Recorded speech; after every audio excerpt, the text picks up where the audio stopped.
교회 윤철성교입니다.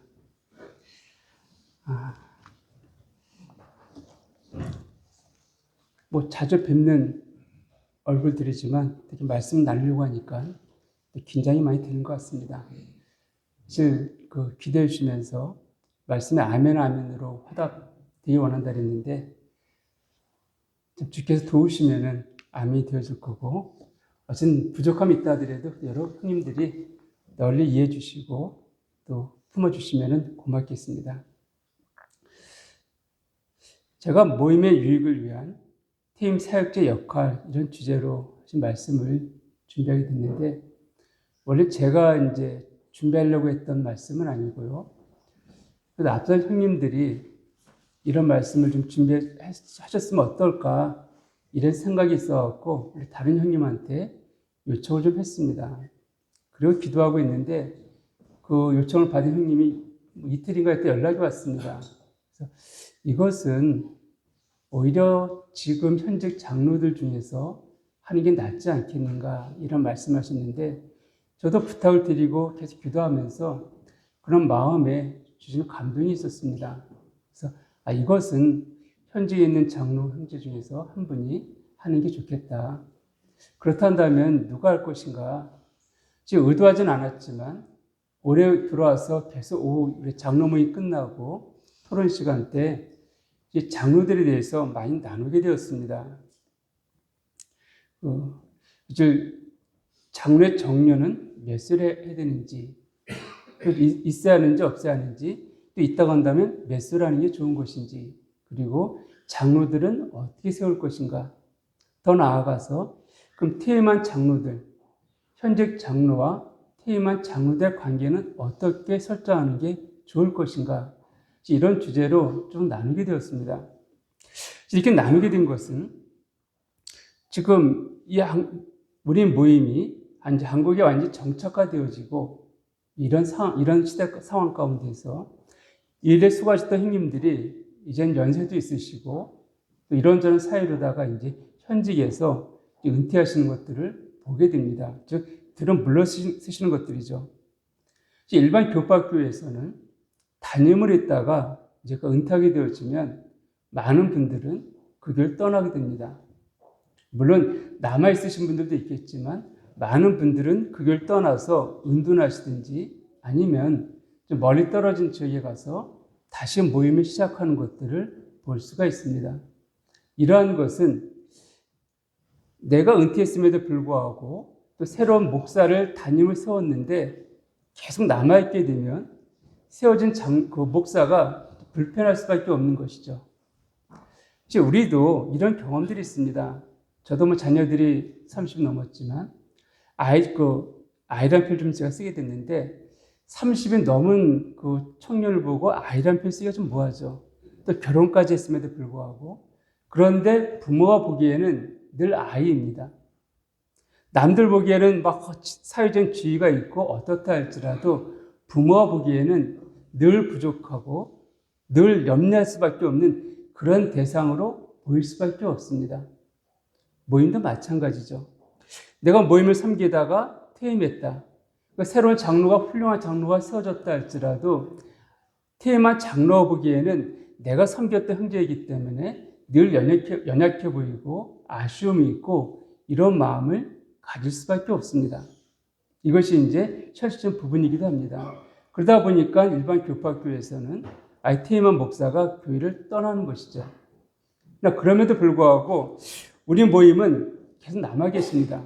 그리고 남아 있으면서 모임을 섬기게 되어지는데 그런 아름다운 모습들, 그러니까 현직 장로와 퇴임 장로가 퇴임했음에도 불구하고 어떻게 좋은 협업 관계를 형성하면서 모임을 세워 나갈 수 있는가?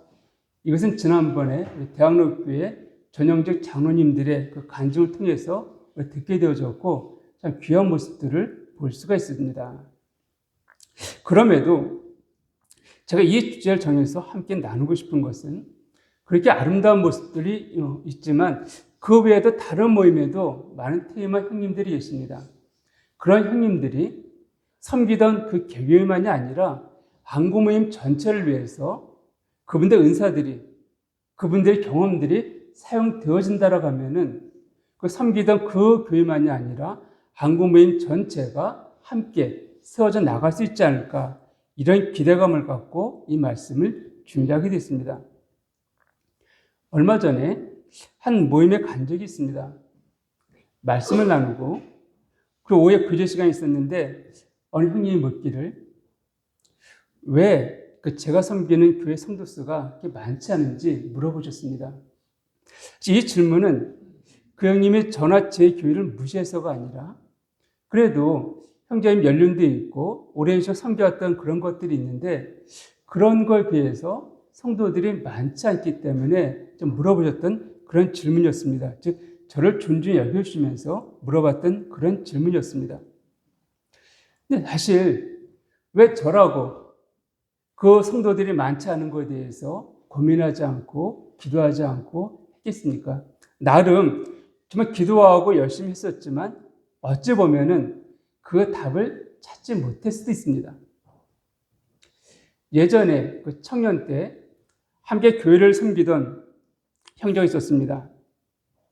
그 형제가 저희 교회를 방문해서 말씀을 전하고 난 후에 저랑 개인적인 교제하면서 했던 그 말이 기억이 납니다. 그 형제는 한 교회에서 분가를 했습니다. 그래서 모임을 시작했는데 이제 제가 그 분가 교회는 가보지 않았지만 그 당시에 제가 아는 형제들 통해 들었던 그 상황들은 이런 말이었습니다. 그 분가 교회, 그 교회에 곧 쪼개질 것 같아. 형제들이 새롭게 마음을 모아서 나왔다고 한다면은 서로 마음을 모아서 으쌰으쌰 하기에도 많은 연약함들이 있을 터인데 맨날 모이면 네가 잘했니? 내가 잘했니? 교회는 이래야 돼, 저래야 돼. 맨날 치고받고 싸우고 있으니까 진짜 살벌하다. 분위기가. 아마 곧 깨질 것 같아. 이런 얘기들을 종종 듣게 여러 번 들었습니다. 근데 그런 상황들이 2, 3년의 시간 지나가면서 모임이 안정이 되어지고 그리고 얼마 안 있어서 굉장히 큰 성도들이 꽤 모이는 그런 모임으로 세워졌습니다. 근데 그 교회를 섬기던 형제가 와서 했던 말입니다. 그 교회 형제가 했던 말이 우리가 청년 때 앞선 형님으로부터 사역이 무엇인지 배우지 못했다. 성도들을 어떻게 섬겨야 되는지 제대로 배우지 못했기 때문에 성도들을 모임을 시작하고 나서도 모임을 내가 배운 게 없으니까 정말 성도들을 너무 힘들게 하고 어렵게 했다. 혹시 그 말이 저희 지금도 울림이 되고 있습니다. 특히 저에게 있어서 은사적인 면에 있어서 앞에서 이끄는 그런 은사가 아닙니다. 그럼에도 불구하고 주님께서 마음에 감동을 주셔서 모임을 시작을 하였습니다. 근데 막상 제 은사들을 섬기기에는 앞에서 이끌 형제들이 없었기 때문에 제가 그 일까지 다 감당할 수밖에 없었습니다. 그러니까 저도 힘들고 그리고 시간이 지나서 보니까 제가 섬겼던 그 성도들도 많이 힘들었던 것들을 알게 됐습니다. 또 최근에 만나 교장 어떤 형제가 있는데 이 형제 역시 마찬가지입니다. 영적 전도에 탁월한 은사가 있어갖고 많은 집회에 참석하게 되어지고 인도하게 되어지고 많은 영혼들을 얻었던 형제입니다. 그리고 그 모임에도 그런 구원받은 영혼들이 늘 들어왔습니다. 그리고 함께했던 형제들이 더해지면서 모임에 좀 나름 규모 있게 성도들이 모이기 시작했습니다. 잘 모이는 것 같다가 어느 순간부터 한 명이 또 한 가정이 빠져나가기 시작합니다. 근데 아마 처음에는 들어왔다 나갔다 할 수 있으니까 크게 또 전대서 오면 되니까 이렇게 여겨졌던 것이 어느 순간부터 들어온 영혼들보다 빠져나간 영혼들이 많게 되어지고 그러니까 그걸 알았을 때에는 교회가 조금 허전함을 느끼기 시작한 것이죠. 그래서 그 이유가 무엇인가라고 생각하다 보니까 사실 이 형제는 먹기 쪽에 배운 것도 없고 저랑 마찬가지인 것이죠. 그냥 그 모임에 있을 때 전도만 강조했던 모임이 있다 보니까 전도만 하면 돼. 제가 청년 때 있었던 교회도 그렇습니다. 따로 양육 이런 필요가 없었어요. 왜냐하면 매주 사람들이 몰려오니까 그들 상담하고 복음 전하고 이러기 바빴습니다. 알아서 잘도 크는 것 같아요. 그 당시에 보면은. 그러니까 이렇게 여기다가 어느 순간부터 들어온 영혼들이 없어지고, 남아있던 영혼들은 목회적인 돌봄들이 없다 보니까 서서히 그런 갈증들이 느끼기 시작하고 모임을 떠나서 다른 모임으로 가기 시작합니다. 이것을 알았을 때 이미 많은 성도들이 떠난 상태에 있고, 그리고 여전히 목회적인 것을 보고 배운 게 없고, 또 은사가 그런 부분이 아니다 보니까는 지금도 어려워하는 부분들을 듣게 됩니다. 그런 면에 있어 저나 이 형제에게 만약에 좀 더 일찍 이런 부분들에 대해 가르쳐주고 섬겨줄 분이 있었다고 한다면 결과론적인 부분이 있지만 아마 지금과 사뭇 다른 모임으로 세워져 있지 않을까 생각이 듭니다. 자, 그렇다면 과연 이 일들을 누가 할 수 있을까요? 저는 이 역할들을 테이만 형님들 중 섬기시던 교회에서 허락하고 또 은사가 있으신 분들에게 이 일들이 맡겨졌으면 합니다. 이렇게 된다고 하면 섬기시던 교회나 새로 섬겨야 되는 교회가 다 유익을 얻을 수 있다 여겨지는데, 그 자세한 내용 말씀드리기 전에 핵심적인 내용을 먼저 말씀드리면, 방금도 말씀드렸지만 테이만 장로님들이 사실 다른 모임을 섬기러 간다고 했을 때 모임 완전히 떠나시는 것이 아닙니다. 한 6개월에서 1년 또 2년이라는 기간 동안 그 모임을, 다른 모임을 섬기시고 그 시간이 지나가면 그 모임이 안정되어지면 다시 섬기시던 교회로 돌아오시는 겁니다. 그러니까 보내시는 교회에서도 여태 잘 섬기던 형님이 왜 다른 교회를 가십니까? 쫓겨나시는 거 아니? 이런 생각들을 가질 이유가 없는 것이죠. 언제든 이 형님은 돌아올 수 있는 형님이시니까.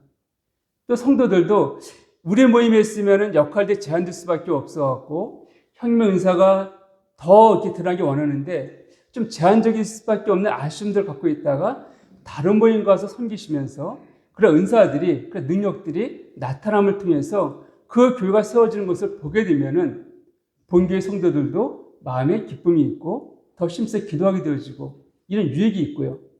또한 후임을 세워진 장로 형제도 앞장님이 계속 계시면은 처음에 말씀드렸지만 아무래도 의식할 수밖에 없습니다.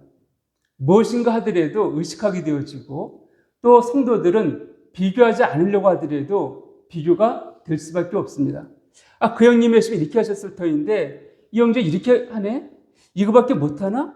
이런 비교의식들이 생기게 되어지면 사실 뒤에 세워진 형제로서는, 장로 형제로서는 마음의 부담을 떨칠 수가 없다는 것이죠. 그런데 그 형님이 몇 달 또는 1, 2년 잠깐 교회를 비우신다면 내가 주셨던 그 비전들, 내가 기도하면서 꿈꿨던 그런 교회 모습으로 성도들을, 교회를 세워나갈 수가 있습니다. 그리고 이런 과정에서 성도들의 전폭적인 지지도 얻을 수가 있는 것이죠. 이런 유익들이 섬기던 교회는 있고, 또 가서 그 형님 섬기시던 그 새로 섬기게 될 그 교회에서는 그 교회 장로가 저 같은 경우 말씀드린다면 제가 못 봤던 부분들, 또 우리 성도들이 못 봤던 부분들을 그래도 앞선 형님들이, 연륜을 가진 그 형님들이 와서 보시면서 그런 연약한 부분들을 보여주고 섬겨준다고 한다면 아마 교회가 균형 있게 세워져 나갈 수 있을 것입니다. 우리가 이런 부분을 좀 체험받기 위해서 성도 집회라든지 또는 주일날 말씀을 이렇게 주일날 형님 초청해서 말씀을 들을 때가 있습니다. 그래서 그렇게 말씀을 통하여서 장로 형제들 격려받고 성도들을 격려받고 위로받기도 합니다. 그렇기 때문에 이런 사역들을 하시며 다니시는, 일명 순회 사역자를 하셔갖고 이런 일 하러 다니시는 형님들도 계십니다. 그래서 그 형님들은 말씀의 은사가 있기 때문에 그 말씀을 통하여서 많은 유익들을 끼치는 건 사실입니다. 근데 오셔갖고 말씀을 참 잘 전해놓으셨습니다. 근데 그 뒷감당은 누가 해야 됩니까? 남아있는 장로가 해야 되고 성도들이 해야 되는 거예요. 그것들이 그 형님 말씀이 참 귀하다 할지라도 그 뒷처리는 남아있는 사람들이 하다 보니까 잠깐 말씀을 들을 때에는 마치 우리가 피곤할 때 바카스 같은 거 마시면 잠깐 반짝하는 것처럼 모임도 좀 다운되어 있을 때 그 말씀을 드리면 잠깐 반짝합니다. 아, 그래, 우리 이게 살아야지. 살아야지라고 하면서 뭔가 하려고 하는데 거기까지입니다. 다시금 예전의 모습으로, 예전의 삶으로, 예전의 분위기로 돌아가게 됩니다. 그렇게 이렇게 한번 말씀을 전하고 떠나는 게 아니라 일정 기간 그 교회에 함께 몸을 이루며 그 교회 연약함을 살펴보고 그 연약함에서 어떻게 하면 벗어날 수 있는지 형님들의 영성과 경험과 은사를 통하여 섬겨주는 것입니다. 이런 일에 대하여 한국 모임은 시대 본 적이 없지만 우리가 아는 교파교회에서는 이런 일들을 행하는 데가 있습니다. 그리고 얼마 전 제 친구가 미국에 있는 호남에 있는 한 교회가 이제 미국에 있는 알렉산더 스트라포 형님 아시죠? 리틀톡 교회. 그 교회를 이제 방문하러 가면서 같이 따라간 형제가 있습니다. 통역으로 따라갔던 형제가 갔다 와서 간증을 나누고 좀 듣게 되었습니다. 먼저 그 간증을 말씀드리면 그 리틀톡 교회가 있는 곳에서 아주 멀지 않다고 해도 한국처럼 이렇게 그런 거리는 아닙니다. 차 타고 다니는 거리죠. 멀지 않은 곳에 레이커드라는 교회가 있다라고 합니다. 이 교회 세워진 지가 50년 넘은 그런 교회이고, 그리고 정말 예배당을 방문해 봤는데 아주 아름답게, 아주 규모 있게 잘 만들어진 그런 모임 장소를 갖고 있는 그런 교회라고 합니다. 성도들도 그렇게 여기 이제 고향 푸른 게 좀 아름답게 지어져 있는데 예배당 이렇게 아름답게 짓고 이게 모일 정도로 성도들도 꽤 많이 모였다고 합니다. 근데 언제부터인가 성도들이 줄어들기 시작하더니 이제 18명이란 인원만 남았다고 합니다. 그도 200여 명 10개 모이던 교회가 그 정도밖에 안 남은 것이죠. 그러다 보니까 또 남아 계신 분들이 다들 고령층이에요. 이 교회 정책이 하나 있었습니다. 그게 무엇인가 하면은 한번 세워진 장로는 평생 장로다. 죽을 때까지 장로다. 이러다 보니까 그 교회 장로님이 제일 고령 장로님이 계시는데 90이 넘으셨고 제일 젊은 장로 형제님이 70대라고 하십니다. 그러니까 이런 장로님들이 계시면서 모임이 이끄신 거죠. 그러다 보니까 어쨌든 여러 가지 이유가 있겠지만 젊은 층들은 다 떠나가게 되고 노인들만 18분이 남아있는 이런 상태에 있었다고 합니다. 그래서 이분들이 우리가 이 정도가 이 인원 갖고 이 장소를 우리 감당하기에는 너무 여력이 없다. 우리가 어떻게 했으면 좋겠냐 그러면 그래서 그들이 맨날 모여서 회의를 했는데 한 1년 이상 회의를 했나 봐요. 근데 모여서 나누고 투표하게 되어지면 꼭 9대9로 갈렸다고 합니다.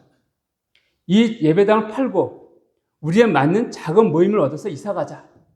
이런 쪽과 이 예배당은 우리 성도들의 정말 눈물과 기도와 헌금으로 만들어진 곳인데 우리 어쨌든 이것을 지켜야 된다.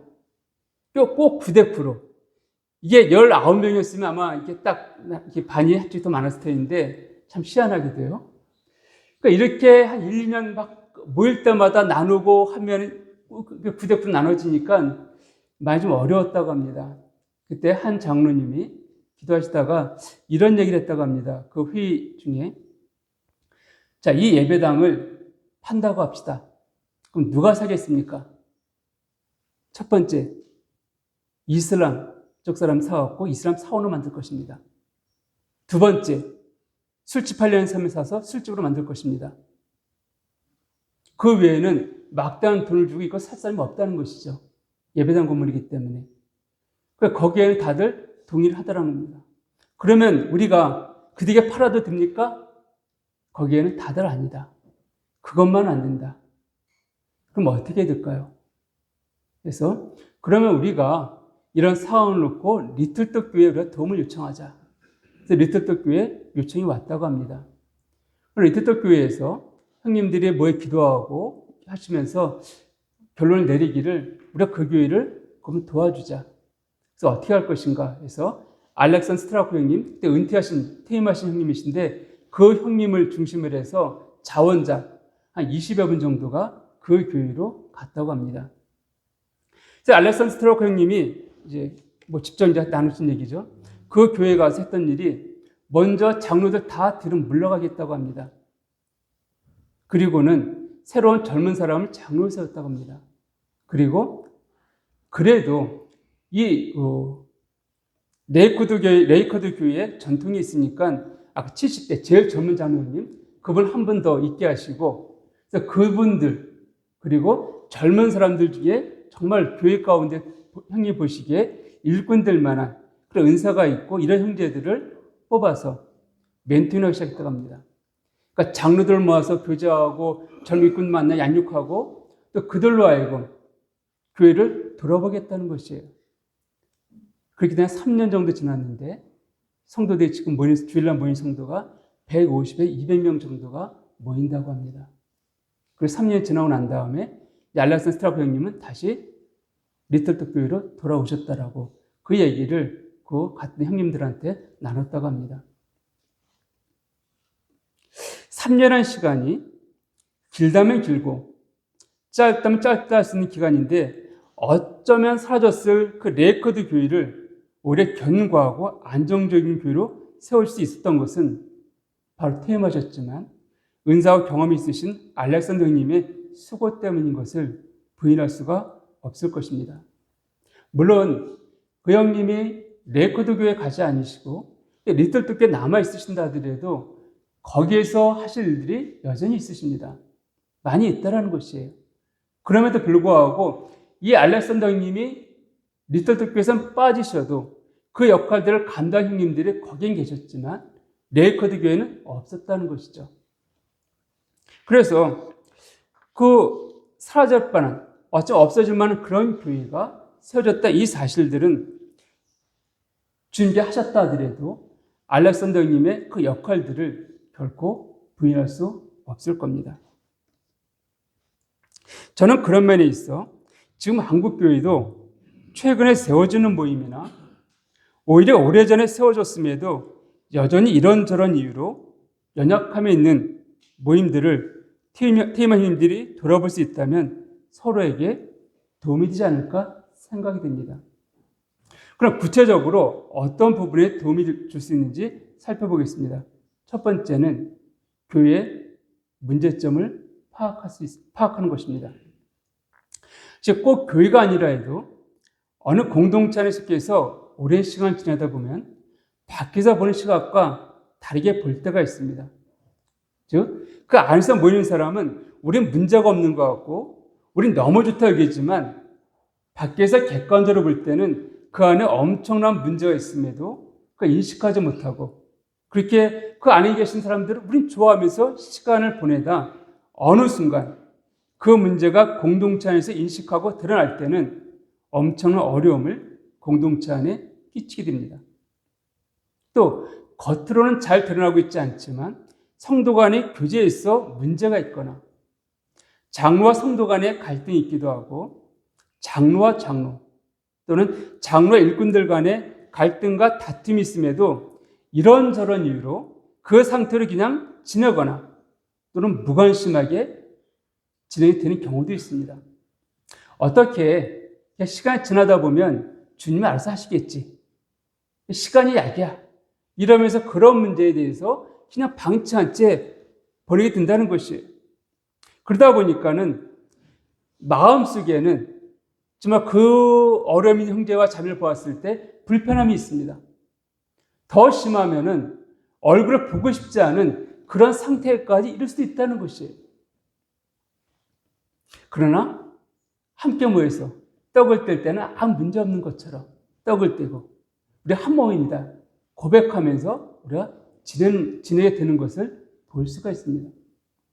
이런 부분들은 이렇게 포장하면 지냈던 이런 부분들이 사실 교회 연합을 파괴하게 되어지고 분열을 만들게 되는 것이죠. 그럼에도 불구하고 그 안에서 있는 장로들은 성도 안에 그런 문제를 안다고 하더라도 쉽게 또 개입하지 못합니다. 왜냐하면 한쪽 편을 든다는 오해를 살 수 있으니까. 어쨌든 알아도 개입하기 어려운 부분들이 있고 또 자기와도 연관되어 있는 그 부분이란다면 더더욱 그런 문제에 개입하기가 어렵다는 것이죠. 이런 부분들은 한번 교회를 방문하여서 파악하거나 또는 안다고 해도 그 문제를 쉽게 해결할 수 없습니다. 아까 말씀드린 대로 어떤 사역자가 와서 말씀을 전합니다. 자, 그 말씀이 훌륭하다 하더라도 감동이 준다 한다 할지라도 그분은 말씀을 전하고 겉으로 보기에는 아무 문제 없이 성도들이 다 평온해 보이니까는 그냥 가게 됩니다. 그러니까 이런 문제들은 그 안에 함께 있을 때만, 오랜 시간 함께 공유할 때만, 시간을 공유할 때, 삶을 공유할 때 알 수 있고 드러나는 부분인 것이죠.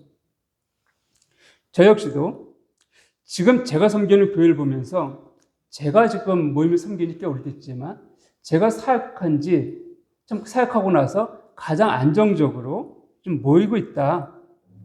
자, 지금은 모이는 시간마다 제 안에 기쁨이 되어지고 모이기에 힘쓰고자 하는 마음이 제 안에 있다라고 고백하기도 합니다. 사실 언제는 제 자신도 때는 어느 모임에 가고 싶지 않아갖고 정말 이렇게 막 민기적민기 되면서 나간 적도 있습니다. 이만큼 제 자신이 어려울 때가 있었다는 것이에요. 뭐 제가 어렵다 한다면은 그 성도들도 아마 그런 부분이 있었겠죠. 근데 지금은 정말 모이는 게 즐겁고 아마 저만이 아니라 성도들도 그런 마음의 고백들을 합니다. 그렇게 교회를 방문하신 분들이 교회 분위기와 성도들의 섬김에 칭찬하는 것을 종종 듣기도 합니다. 그럼에도 제 안에 드는 질문이 있습니다. 이렇게 주님이 기뻐하시는 모습으로 우리가 모이고 있다 믿고 있는데 왜 영혼들이 더해지지 않는 것일까? 우리끼리 모일 때마다 좋다고 하는데 과연 우리가 기뻐하는 이 기쁨이 주님으로부터 오는 것인가? 아니면 우리가 미처 모르는 어느 부분 때문에 주님께서 영혼들이 더해지는 것을 막으신 것이 아닌가? 이런 생각하면서 기도하기도 합니다.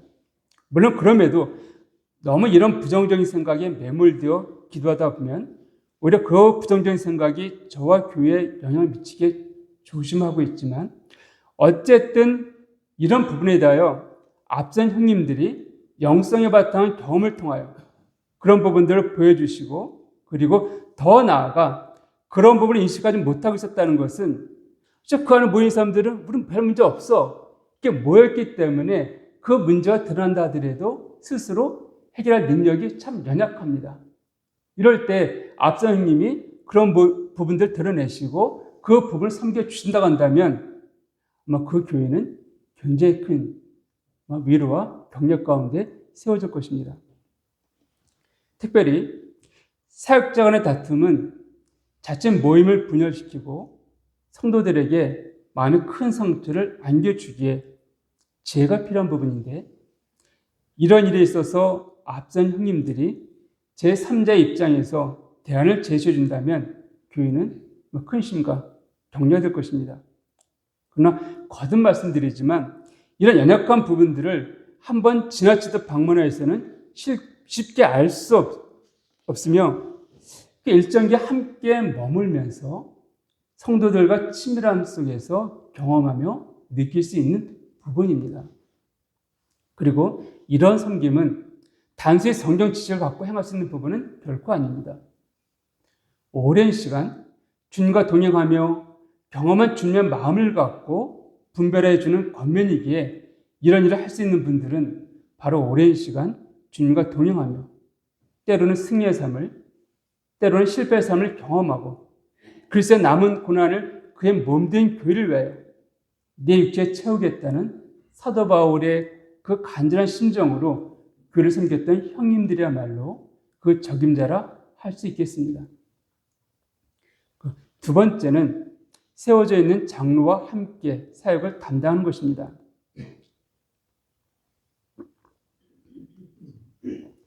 초기 형님들 중에 전임 사역자들이 많았습니다. 그러나 시간이 갈수록 전임 사역자보다는 일과 사역을 함께한 형님들을 보게 됩니다.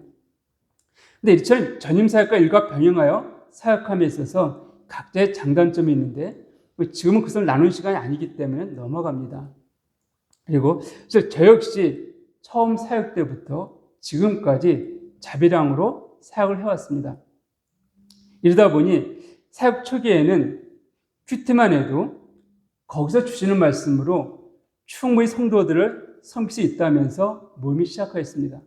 그런데 한 3, 4년 동안 섬기다 보니 시간이 지나면서 점점 말씀이 고갈됨을 경험할 수가 있었습니다. 제가 일을 하고 와서 그게 일을 끝나고 나면 저녁 때 잠깐 나와서 이제 말씀 준비하게 되어지는데 주일 말씀, 오전 말씀 준비하고 수요일 말씀 준비하고 그리고 청년부 성경 공부 준비하고 학생부 말씀 준비하고 이러다 보면은 말씀을 준비하다 하는데 시간들을 다 허비할 수밖에 없는 것이죠. 그러니까 이다 보니까 어느 순간 제 안에 있던 그 열정과 함께 경험했던 그 복음의 그 지식들이, 능력들이 점점 사라지는 것을 경험하게 됩니다. 그래서 어느 날은 참 성경을 읽고 있는데 제가 성경을 참 주님을 묵상하면서 말씀을 읽고 있는 것이 아니라 이번 주 뭘 설교할 것인가 그걸 찾느라고 성경을 펼쳐 읽고 있는 제 모습을 볼 수가 있었습니다.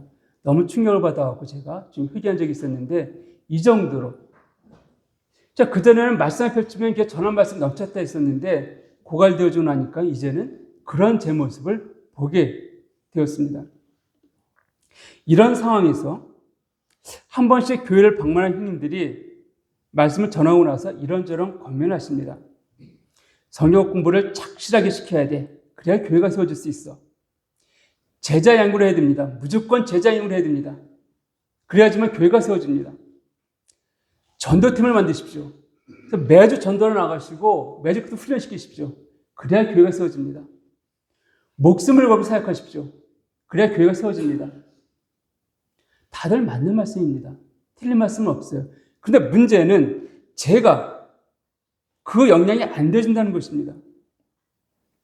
제가 여러 가지 면에 있어서 시간적인 것이나 은사적인 이런 부분에 있어서 영향이 안 되어지는데 그런 부담만 잔뜩 주고 가시면은 그 말씀이 틀렸단다면은 물론 괜찮겠지만 공감이 되어지기 때문에 오히려 제 마음에 그것이 화답이 아니라 눌림이 되어집니다. 할 수가 없는 영향이 안 되어지니까는요. 그런 눌림 가운데 한동안 헤매게 되는 것을 경험한 적이 여러 번 있었습니다. 사실 제 사역을 돌아볼 때 늘 주님께 구했던 것은 동역자였습니다. 함께 모임을 돌아보며 함께 기도하고 함께 고민하며 또한 각자의 은사를 따라 서로 연약함을 섬겨주면서 마음과 사역을 나눌 수 있는 동역자를 사역 초기부터 구했습니다. 최근에 모임의 장로로 한 형제 세울 수 있게 하셔서 마음에 큰 감사는 있지만 사실 몇 년 전까지만 하더라도 그냥 마음을 나눌 수 있는 사람이 없었습니다. 그리고 다음에 다시 한번 언급드리겠지만 혼자서 뭐든 하다 보니까 제 모든 일과의 삶의 중심이 교회와 연관되어 있었습니다. 그러니까 저나 제 아내나 제 자녀들의 불만들은 제가 가정은 안중에 없고 오직 교회만 돌아본다는 것입니다. 최근에 들어와서야 가정을 제대로 돌아보지 못한 것에 대하여 생각하게 되고 참 지혜를 갖고 시간을 분배하여 행해야 하는데 그러지 못한 것에 대하여 큰 아쉬움을 느끼게 됩니다. 그럼에도 얼마 전까지 제 환경은 시간적 여유만이 아니라 마음의 여유가 없었기에 지금 내가 가는 길이 올바른 길인지 생각할 여력도 없이 최근에까지 이르게 됐습니다. 이런 전화교회에 있어서 만약에 동역자가 세우지 않았다 해도 앞선 형님들이 일정 기간을 함께 하시면서 섬겨줬다고 한다면 아마 제가 겪어했을 많은 시행착오는 없었을 것이며 이로 인하여 마음의 어려움을 갖고 모임을 떠나거나 하는 성도들도 생기지 않았을 것입니다. 그 반면 제가 시간이나 영성이나 또는 은사적인 면에 있어서 부족한 부분들을 채워주심을 인하여 성도들의 체계적이고 풍성한 말씀을 통하여 훈련되고 자라남을 통하여 지금은 교인과 일꾼들로 다 세워지고 주님께 쓰임받고 있을 것입니다. 물론 성도가 많이 모이는 교회만 하나님께서 함께 하시는 모임이고 기뻐하시는 모임이다. 이렇게 이분법적으로 말할 수는 없습니다. 작은 교회는 작은 교회를 쓰시고 있습니다. 하나님 일하심이 있기 때문입니다. 그럼에도 작은 모임을 섬기고 있는 제 입장에서는 성도들이 다양한 은사를 가진 형님들을 통하여 다양한 섬김을 받지 못하는 모습을 볼 때 때로는 아쉬움을 느끼게 됩니다. 이처럼 퇴임한 형님들이 직접적인 사역에 있어서 도움을 준다면 교회 장로로 세워져 있는 형제도 큰 도움이 되며 성도를 섬기는 데 있어 좀 더 여유를 갖고 모임을 세워 나갈 수 있다 여겨집니다. 그리고 이런 사역들 외에도 사실 그 형님들 하실 영역들이 상당히 많이 있다고 생각되어지고요. 아마 그런 부분들은 이따 오후 시간에 토론 가운데 한번 나눌 수 있지 않을까 생각되기도 합니다. 세 번째는 장로의 영적 돌봄입니다.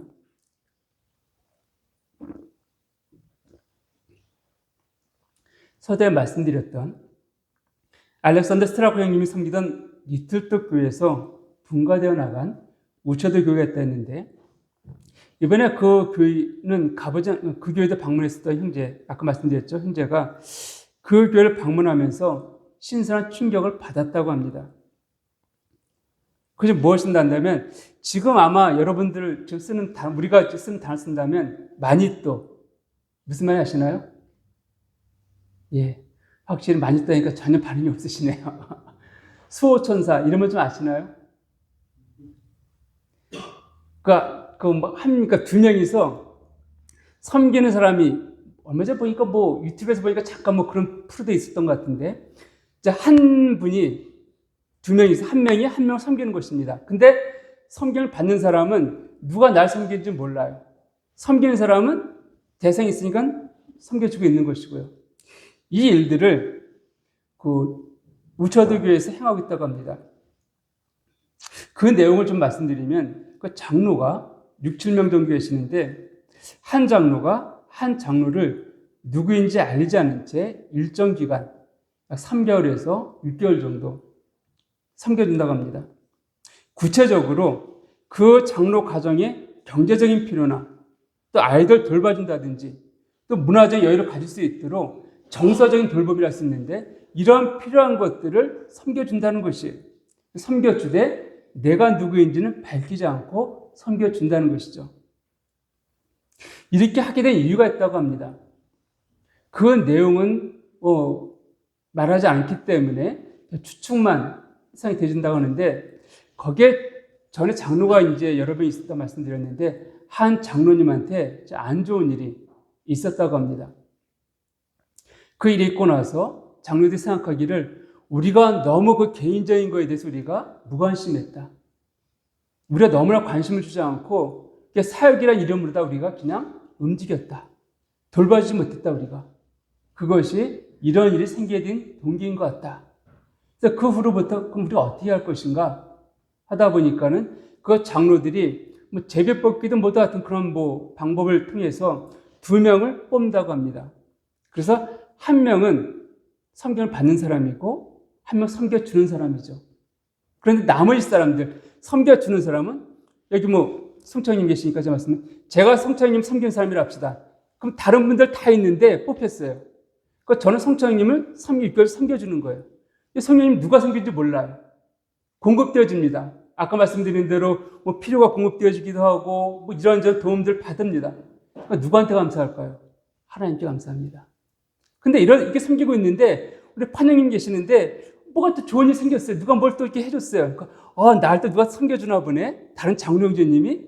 아님에도 불구하고 이러다 보니까 서로 간에 그런 마음을 갖게 되는 거예요. 실제로 섬겨받는 분과 섬길 분은 한 분밖에 없습니다.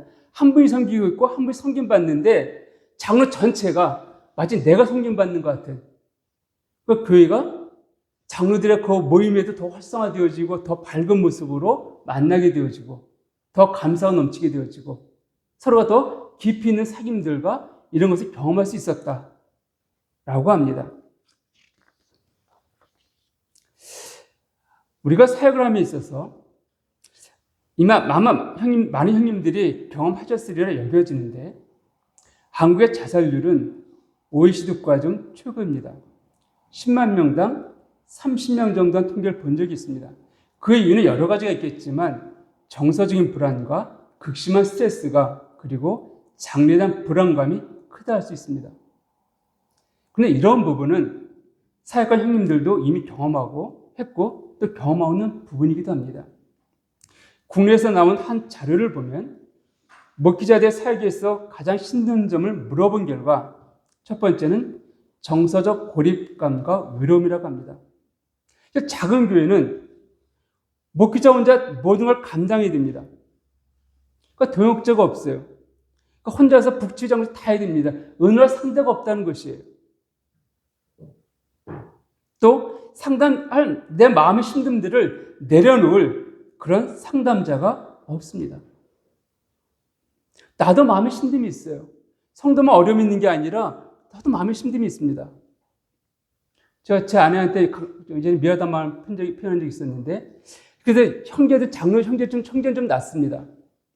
뭐 저만 그런지 모르겠지만, 모임을 섬기다 어려운 일이 생기게 되면, 일단 저는 감정을 좀 이렇게 숨길 수 없는 스타일이기도 하지만, 제 집에 갔을 때 그런 감정이 표현이 됩니다.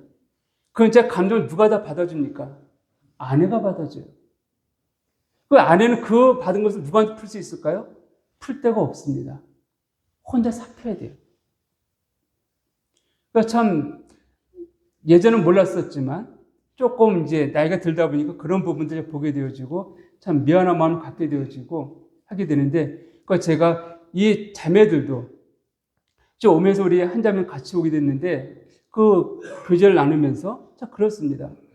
사역자들만의 그 어려움들이 있습니다. 또 자매들만의 어려움들이 있습니다. 사역한 형제 자매들만의 어려움들이 있습니다. 그걸 누가 이해할 수 있을까요? 그러니까 그런 마음들을 함께 나눌 대상이 작은 교회는 없다는 것이, 그대로 혼자 감당을 하다 보니까 그 마음에 영적으로 침체에 빠지기도 하고 힘듦들을 느낄 수가 있습니다. 두 번째는 영적 번아웃과 비교의식입니다. 성장이 정체된 환경에서 반복된 사역은 지금 목회자의 그 영적 에너지를 빠르게 고갈시킵니다. 아까 저도 경험 말씀드렸지만, 참 주변에 있는 화려한 프로그램이나 어떤 성장들을 이렇게 보게 되어지면서 자괴감이나 무력감에 빠지기도 합니다. 저도 그랬습니다. 아까 제 친구 얘기를 잠깐 말씀드렸지만, 함께 청년 때 함께 있던 형제들입니다. 그 시간대에서는 저도 교회에 일꾼이 있었고 섬겼기 때문에 참 저한테도 그 형제 못지않게 열매들이 있습니다. 존중받고 사랑받고 열매들도 있었어요. 나름 모임 안에서는 그래도 인정받는 그런 위치에 있었습니다. 그리고 어쨌든 제 일이 있어하고 먼저 모임을 나오게 되어졌고, 그리고 그 형제들은 모임에 있다가 그 모임이 이제 형제 모임을 교제하기 시작하면서 남아있게 되어졌고요. 그리고 몇 년이 지나고 나서 어쨌든 뭐 분가되어져서 나갔는데, 저는 혼자 밖에 나와 있다가 모임을 시작할 때 제 아내와 둘이서 모임을 시작했습니다. 간단하게 뭐 3살짜리 애기, 4살짜리 애기를 그냥 방판 뉘어놓고 그것도 방에서 시작했어요. 월세방에서. 그리고 어쨌든 간에 주님 도우신 데 은혜 경험하면서 모임을 시작했습니다. 그리고 시간이 지났는데 뭐 저도 뭐 예배당 없고 이렇게 나가기 시작했죠. 근데 그 형제들은 굉장히 빠르게 뭐 성장이 되어지는 거예요. 그러니까 어느 순간에 비교가 되어졌습니다. 나도 저렇게 쓰임받을 수 있는 사람인데, 이런 교만한 마음들이 제 안에 들어오기 시작하니까 마음 너무 낙심이 되는 거예요. 마치 내가 무엇인가 잘못한 것 같고, 근데 분명히 교회를 나오게 된 것도 좀 인도하신 분들이 있었고, 경험을 뭐 좀 인도하신 가운데 나오게 되어졌지만, 어쨌든 내가 그냥 남아있었다고 한다면, 그런 불의한 것이 있어도 내가 참고 남아있었다고 한다면, 이러면서 마치 나를 자학하고 책망했던 그런 시간들이 있었습니다. 이것이 옳지 않음에도 불구하고 마치 큰 교회를 하지 못한 것에 어떤 자기감, 이런 것들이 있다는 것이죠. 거기서 오는 그 영적 번아웃과 비교의식. 그리고 세 번째는 성도와의 관계에서 오는 피로도입니다. 작은 교회일수록 목회자와 성도 간의 관계가 밀접합니다. 이는 장점이자 단점이기도 합니다. 제가 이제 누구랑 만나 그런 교제를 한 적이 있었는데 누가 그러더라고요. 우리 교회는 자기네 교회 일당 10이래요. 그래서 우리 일당 100이다. 이런 한 적이 있습니다. 적은 성도이기 때문에 더 똘똘 뭉쳐있긴 하지만은, 그리고 다른 큰 교회가 하는 일들을 그 정도 못한다 하더라도 나름 하려고 하다 보니까 우리 그 정도의 마음을 갖고 모이고 있고 행하고 있다라고 했는데, 맞습니다. 그런 마음은 모이고 있어요. 그런데 사실 200~300명 모이는 교회에서 한 명이 빠져나가고 한 가정이 빠져나가도 티도 안 납니다. 근데 20~30명이 모이는 그 모임에서는 한 명만 빠져나가도 금세 티가 납니다. 그가 맡았던 역할, 그 공백이 확 눈에 드러나는 거예요. 또 너무 친밀하게, 인원이 많지 않다 보니까 맨날 얼굴 보고 맨날 그 사람이잖아요. 그러니까 너무 많은 것들을 서로 알게 되어지는 거예요. 그러면서 사실 이것은 물론 당연하다 여길 수 있겠지만 성도들이 그 장로들에게 기대감들이 있습니다. 그래도 장로를 한다면 이런 삶들은 살아야 되지 않겠습니까? 라는 도덕적인 잣대를 갖고 대할 때가 있어요. 저도 제가 저 교회에서 다른 모임에 갔다 왔던 자매가 있습니다. 그 자매가 가기 전에 10가지 리스트를 쭉 저한테 보여줬어요. 이런 것 때문에 난 교회를 옮기겠다. 청구서 써주십시오. 제가 딱 보니까는 정말 말도 안 되는 것들을 언급을 했습니다. 저 이건 도대체 말도 안 되는 이유를 갖고 언급을 했기 때문에 저 마음에 좀 이렇게 좀 올라온 게 있습니다. 그럼에도 마음이 떠났다 한다면 굳이 붙잡지 않겠습니다. 라고 청구서 써서 보내준 적이 있습니다. 여담이지만 그 자매는 저희 10분 정도 거리에 있었고요. 간다는 교회는 1시간 좀 넘게 갑니다. 1시간 반. 그럼 그 모임에서 왜 오는지 물어볼 만도 할 터인데 청구서 갖고 오면 돼요. 그냥 언제든 오세요. 그냥 아무 물어보지도 않고 전 연락도 없고 그냥 받아줬다는 얘기를 후에 듣게 됐습니다. 그래서 이것도 좀 개인적으로 좀 마음에 좀 어려움이 되긴 했었지만 어쨌든 간에 너무 친밀하다 보니까는 그런 부분들, 근데 그것이 전혀 누가 보기엔 문제가 안 된다 하더라도 그때 잣대는 자기의 삶대는 그러지 못한다 할지라도 내가 생각한 장로의 기준에 이 정도 삶을 살아야 돼. 이러다 보니까 그것을 놓고서 판단하게 되어집니다.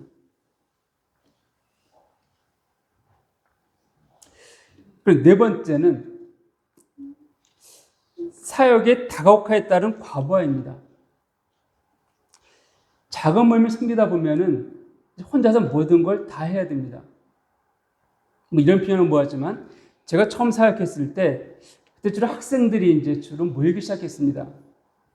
그러다 보니까 또 예배당 근처에 있던 아이들도 아니고요. 차를 타고 와야 되고 이러다 보니까 또 어려운 경제적 환경이 있었고, 그러니까 저 혼자서 주일날 예배 준비를 이제 말씀만이 아니라 예배 청소까지도 다 도맡은 적도 있습니다. 그러니까 혼자서 청소부터 설교부터 행정적인 모두 다 도맡아서 할 수밖에 없는 이런 상황들에 있다는 것이죠. 이러다 보니까 막상 그래도 이 사역자를 한다면은 말씀을 연구하고 준비해야 되는데 거기에 들어간 시간들보다는 그 외적인 시간들 가운데 더 많이 소용이 되는 거예요. 그러면서 자괴감이 있습니다. 내가 사역을 하는데 이런 일까지 감당해야 될 것인가? 이런 자괴감이 올 때가 없잖아 있습니다. 저 역시도 그런 경우를 말씀드리면 어느 예배당 청소하고 있는데 여름이었습니다. 평생 기쁨 가운데 그 일을 하고 있었는데 그날 굉장히 마음이 불편했습니다. 왜 이걸 나 혼자서 하고 있지? 성도들이 있는데? 그러니까 기도해도 마음이 이게 풀리지가 않는 거예요. 그래서 그날 주님께 말씀, 주님, 저 오늘 이 청소 안 하려고 합니다. 내일 더러워도 내가 이거 하면서 형제들 원망하고 불평하면서 청소하는 것보다는 우리 불평하지 않고 원망하지 않고 청소는 안 하겠습니다. 내일 예배당이 더럽다 하더라도 이해해 주십시오. 기도하고 안 한 적이 있습니다. 지금은 성도에 돌아가면서 하고 있지만 이제 그런 적도 있었습니다. 없다 보면 혼자 다 할 수밖에 없는 그런 상황들 가운데 있다는 것이죠. 그리고 미래에 대한 불확실성과 사회적인 시선들도 있습니다. 작은 모임 섬기다 보면은 제가 모임을 처음 시작했을 때 들었단 말입니다. 그것도 몇 명 모이지 않는데 무슨 교회라고. 물론 이제 우리 모임부 교육받기 다니신 분한테 제 어머니가 내 아들이 이렇게 사역하겠다 하다 보니까 그분이 우리 어머니한테 하셨던 말씀이었습니다. 몇 명 모이지도 않는데 무슨 교회냐고. 몇 명 모이지 않는데 무슨 교회냐? 물론 우리 비상하지는 않습니다. 그런데 어쨌든 그럼에도 불구하고 그 작은 모임 섬긴 사람한테는 그런 것이 충격, 데미지로 와닿을 때가 있습니다. 그 시선들을 무시 못한다는 것이죠. 느낄 때가 있습니다. 그리고 그렇게 섬기다 보니까 우리 지난번에 판영님이 그 장로들 TMV였던 그 TMV에 좀 생활비, 경제적인 것들 채워줘야 됩니다. 준비해 주셔야 됩니다. 이게 강하게 외치셨는데 이게 공감이 됩니다. 근데 저희 같은 경우는 준비할 여력들이 없습니다. 그러니까 저도 마찬가지예요. 물론 제 아이들한테 말합니다. 나는 지금까지 하나님이 도우셨고 앞으로도 하실 거다. 너희들한테 도움 요청하지 않을 것이다. 이렇게 말은 합니다. 물론 그런 마음의 믿음이 있어요. 어쨌든 교회적으로 이런 작은 모임들은 그런 여력들이 없다는 것이에요. 섬기고 싶어도.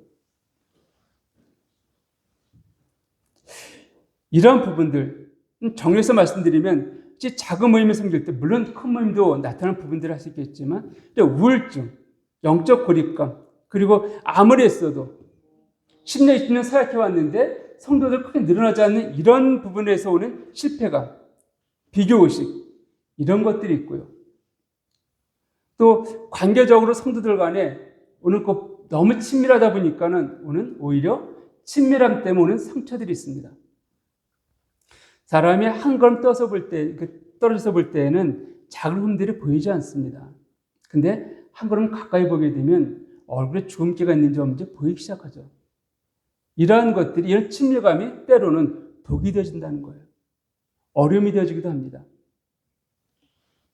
그리고 사역적으로는 너무 과도한 업무들이 그를 지치게 만듭니다.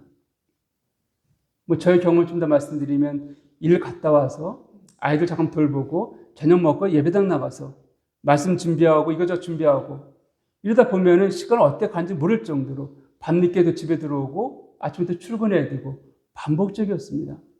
누군가가 그 일들을 좀 도와줄 수 있었다 한다면 아마 제가 조금 더 여유 있게 교회를 성도들을 섬길 수 있지 않았을까. 근데 저도 충전이 되어져야 되는데 충전이 안 되어지잖아요. 그냥 섬기는 걸 바쁘다 보니까 오히려 고갈되어져 있는 이런 상태로 어떻게 주님이 도우시겠지, 막연하게 주님께 도우시겠지 이런 기대감을 갖고 왔지만은 물론 은혜가운데 왔습니다. 그러나 때로는 정말 제가 좀 더 여유 있게 주님을 의지하고 또 그런 도와줄 분이 있었다 한다면 아마 제 사역들의 어떤 부분들은 달라지지 않았을 거라고 생각하게 됩니다. 제가 해외 사례들도 있지만 해외 사람들 넘어가고요. 이제 하나만 더 말씀드릴 수 있다면